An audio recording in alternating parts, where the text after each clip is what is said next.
Good morning, Dan and Amy. So the city of Pittsburgh has started driverless cars, Uber driverless cars. Yeah, I saw that on Nightly News. Yeah. They're the hub.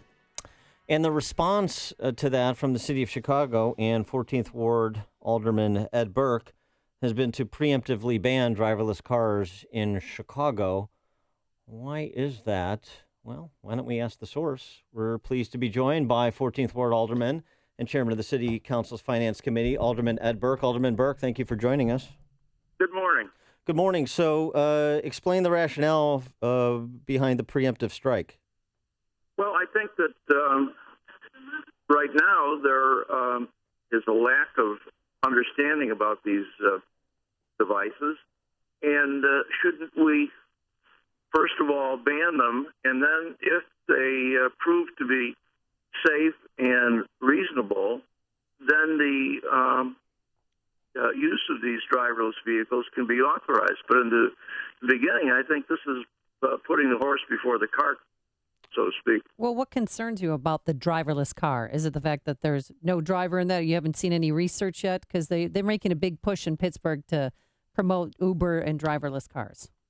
Well, on May 7th, as a matter of fact, there was a Joshua Brown who was killed after his vehicle, which was equipped by the partial automation technology, crashed into a tractor trailer after the autopilot technology failed to recognize the tractor trailer crossing its path. Mm-hmm. That's just one recent example. But I suppose back in the early part of the 20th century, there were those who would have argued that there should be no traffic control signals.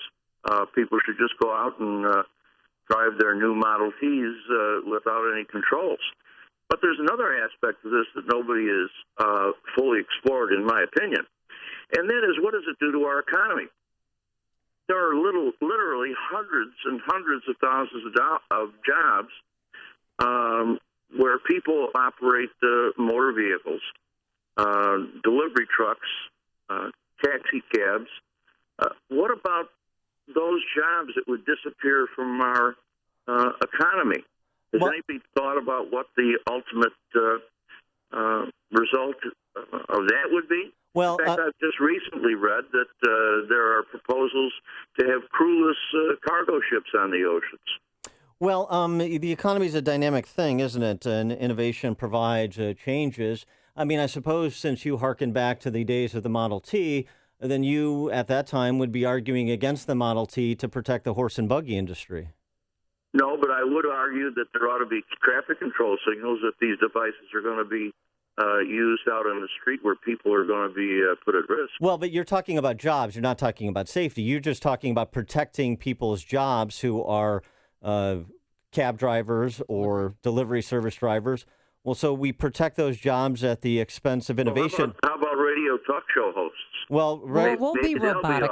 Yeah. Well, I mean, perhaps if they can do the job better than I can, then God bless them. But here's the question, and this comes on the heels of a City Club speech that was given by Greg Bays, who's the president of the Illinois Manufacturers Association. He was asked if we should produce driverless cars. Like, would that be a good manufacturing opportunity for Chicago and the state of Illinois?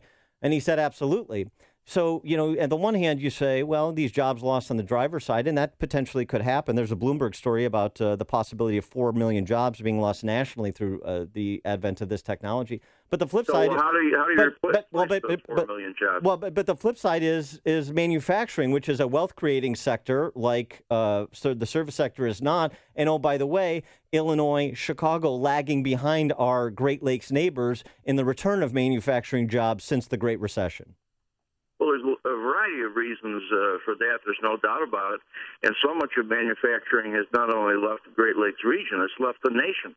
It's gone to Asia and countries all around the world. Yeah, but something is happening in Illinois very different than our other states. I mean, Illinois has more government jobs than manufacturing jobs. That's not the case in Michigan, for example. And our recovery, a few thousand manufacturing jobs since '07. Our neighboring states are all in the tens of thousands to hundreds of thousands of jobs. So there's something specific going on in Chicago and Illinois that's not happening in our neighboring states.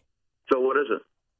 Well, it's the destructive big government policies. It's our workman's comp costs. It's the litigious tort reform system that we have here. It's confiscatory taxation. It's unfunded pension liabilities. It's $10 billion in unpaid bills.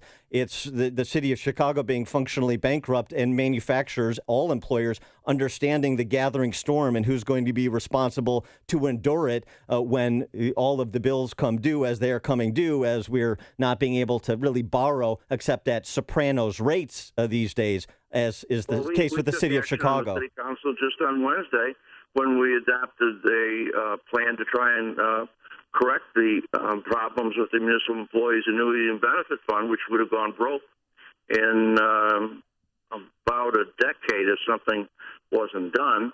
And keep in mind that the city council has nothing to do with the pension funds. We've never created them. We don't regulate them. That's all done in Springfield. And instead of criticizing a proposal to be sensible about driverless vehicles out in the streets of Chicago, maybe you should be more concerned about the dysfunction of Springfield. Well, I'm concerned about the dysfunction of both units of government, state and city, because the city of Chicago is the worst governed city in the country. I mean, it's not even close. Based on the quality of life metrics. But pick one. Why do we have the lowest population since 1920? Because this is a place that's a magnet for productive people?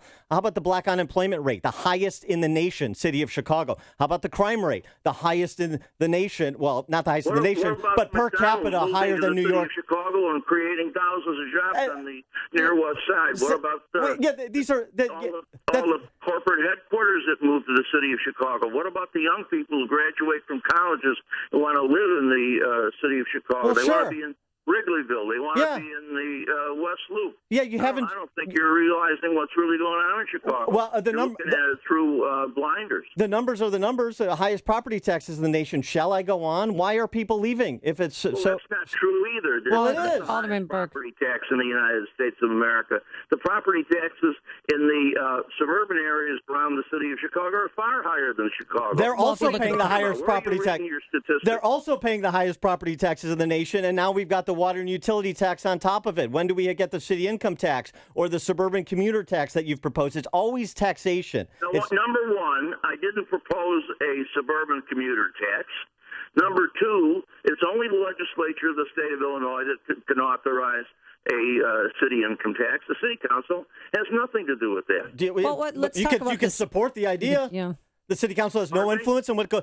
You can support the idea. Are we going to pretend that you and Rahm and city council elders from time immemorial don't have influence on Springfield and what happens in state government? Come on.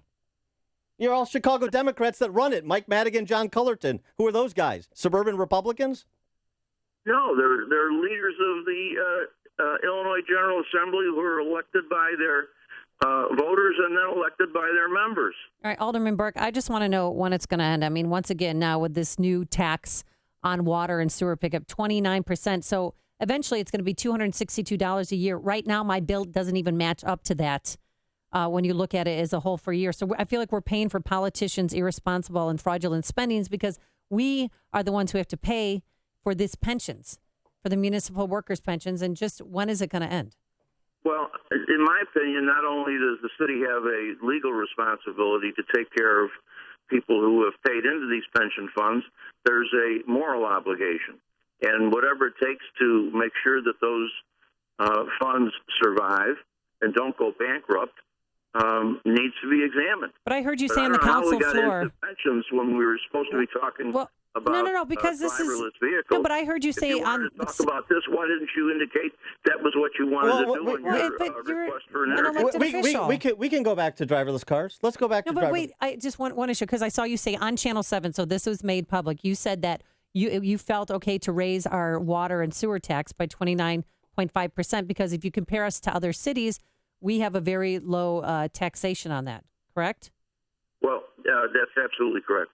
Okay, but you're comparing us to Arizona where they don't have main bodies of water to support, their water and sewer bills are a lot because they don't. Did you ever hear me say anything about Arizona? No, I did not hear you say what you said compared to other cities. The truth is that we have a water charge in Chicago far less than most of the metropolitan areas and most of the suburbs of Chicago, period. I want to go back to driverless cars since you re-raised it, and that's fair. So you talk about the technology, and one of the arguments you made is a safety argument. I mean, I suppose Pittsburgh and the leaders there are probably as concerned. I would suspect they're as concerned about the safety of their residents as you are the safety of Chicago residents. But I don't know. If you read the stories, you would have learned that the mayor of Pittsburgh, without consultation with any other officials, not the city council, not the police department, not the fire department, single-handedly authorized this experiment. Imagine a mayor of a big city doing something single-handedly. Never heard of such a thing. Here's the question about Number one, Pittsburgh isn't a big city. Okay. Here's the question about driverless cars. Red light cameras. What about the studies that indicate the red light cameras cause more accidents than they prevent because people are jamming on the brakes so as to not get a ticket? What about is that a concern? An expert that will give you an opinion on either side of any question. That's been my experience. So you just reject that out of hand? Out of hand, absolutely out of hand. And I don't think in Chicago that the statistics would demonstrate that. So red light cameras are a positive technological innovation, but driverless cars are not. Does it have anything to do with the respective government revenue the two generate? Not in my opinion. All right. He is Alderman Ed Burke. He's the 14th Ward Alderman for the City of Chicago, Chairman of the city's Finance Committee. Alderman Burke, thanks for joining us. Appreciate it.